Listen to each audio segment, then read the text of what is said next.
Manger de la févrole, ça peut paraître complètement fou, et pourtant c'est une réalité dans certaines régions du globe.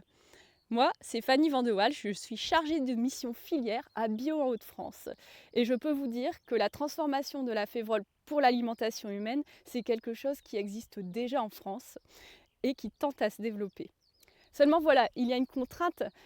Pour l'alimentation humaine, on recommande des variétés à faible teneur en vicine-convicine car cette molécule peut poser des problèmes pour la santé. Les variétés qui sont adaptées sont des variétés de printemps.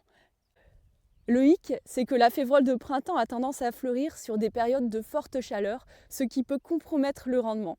C'est pourquoi, aux côtés de Terre Innovia, nous avons décidé de nous intéresser à cette problématique. Comment ? En nous posant cette question. Et si nous semions de la févrole de printemps en hiver? Bonjour à tous, je suis Benjamin Delay, ingénieur de développement au sein de Terre Innovia. Cette innovation culturale est également testée dans plusieurs dispositifs régionaux et nationaux. Plusieurs essais sont menés en partenariat depuis 2 ans dans le cadre de Cap Protéines Plus et d'un projet régional en Bourgogne-Franche-Comté.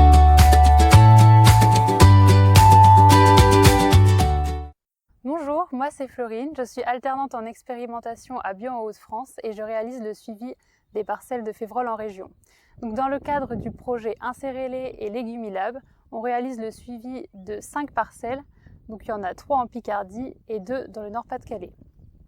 Donc concrètement les essais c'est quoi? Donc c'est très simple, les agriculteurs vont venir semer une bande de févrole de printemps en période hivernale, en même temps que de la févrole d'hiver qui nous servira de témoin. Plusieurs observations ont lieu. L'objectif est de savoir si les févroles de printemps vont être capables de passer l'hiver, si leur date de floraison va être plus précoce que dans des itinéraires techniques habituels et si, in fine, le rendement sera satisfaisant.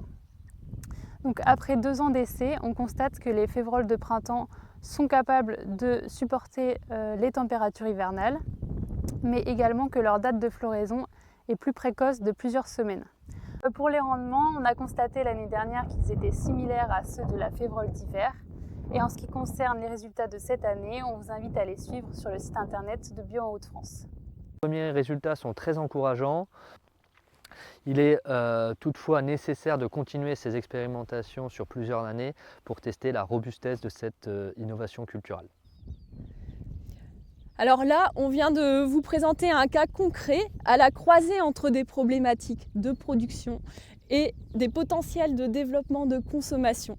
C'est un exemple typique de ce qu'on peut mener dans le cadre du projet Légumilab, le laboratoire des légumineuses à graines bio en région Hauts-de-France.